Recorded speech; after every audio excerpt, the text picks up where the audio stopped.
Hi, all right, today, chapter 2 of The Absent Author. There is a little illustration right on the front there. Do you know what that is? Have you ever been to a hotel where they had a little hanger you could put on the door to tell people not to come in, like a do not disturb? Maybe we can make one for our bedroom doors. Okay, Dink raced into the book nook. Josh and Ruth Rose were right behind him. They found 3 seats behind Tommy Tomko and Eddie Carini. Dink plopped his pack on the floor. The clock over the cash register said 3 minutes after 11. "Where is he?" Dink whispered to Tommy Tomko. Tommy turned around. "Beats me, he's not here yet, and Mr. Paskey looks worried." "What's going on?" Ruth Rose said. Dink told her and Josh what Tommy had said. "Paskey does look pretty nervous," Josh whispered. "Mr. Paskey always looks nervous," Dink whispered back, looking around the room. He saw about 30 kids he knew. Mrs. Davis, Dink's neighbor, was looking at gardening books. Dink checked out the other grown-ups in the store. None of them looked like a famous mystery writer. Mr. Paskey stood up. "Boys and girls, welcome to the Book Nook.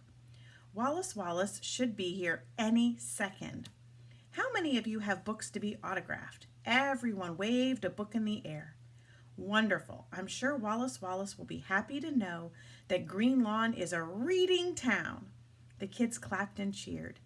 Dink glanced at the clock. 5 past 11. He swallowed, trying to stay calm. Wallace Wallace was late, but it was only by 5 minutes. Slowly, 5 more minutes passed. Dink felt his palms getting damp. "Where is Wallace Wallace?" he wondered. Some of the kids started getting restless. Dink heard one kid say, "Whenever I'm late, I get grounded." "So, where is he?" Josh asked. Ruth Rose looked at her watch. "It's only 10 after," she said. "Famous people are always late." Now Dink stared at the clock. The big hand jerked forward, paused, then wobbled forward again. At 11:15, Mr. Paskey stood up again. "I don't understand why Wallace Wallace is late," he said. Dink noticed that his bald head was shiny with sweat. His bow tie was getting a workout. And again, I wonder if this is some kind of clue, but there is a key from the Shangri-La Hotel. Did you see that on your map? If not, maybe you should get out your map and see if you can find it.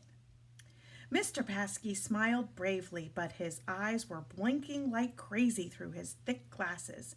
"Shall we give him a few more minutes?" The crowd grumbled, "Ugh," but nobody wanted to go anywhere. Ruth Rose started to read her book. Josh opened his sketch pad and began drawing Mr. Paskey. Dink turned and stared at the door. He mentally ordered Wallace Wallace to walk through it. "You have to come," thought Dink. There's a great illustration here of what the kids and the book nook looks like on the inside.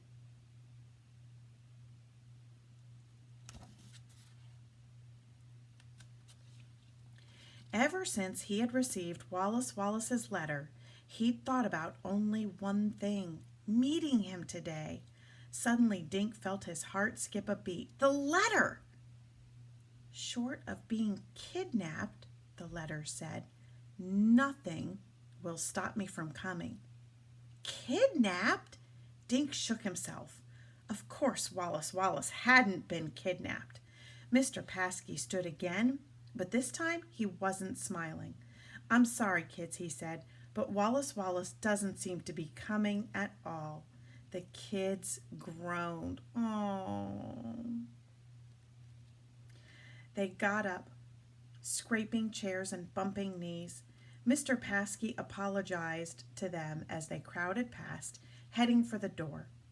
"I've read every single one of his books," Dink heard Amy Flower tell another girl. "Now I'll probably never meet anyone famous."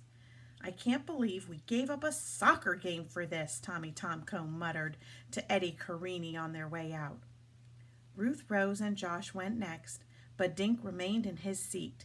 He was too stunned to move. He felt the letter through his jeans, short of being kidnapped. Finally, Dink got up and walked out. Josh and Ruth Rose were waiting for him.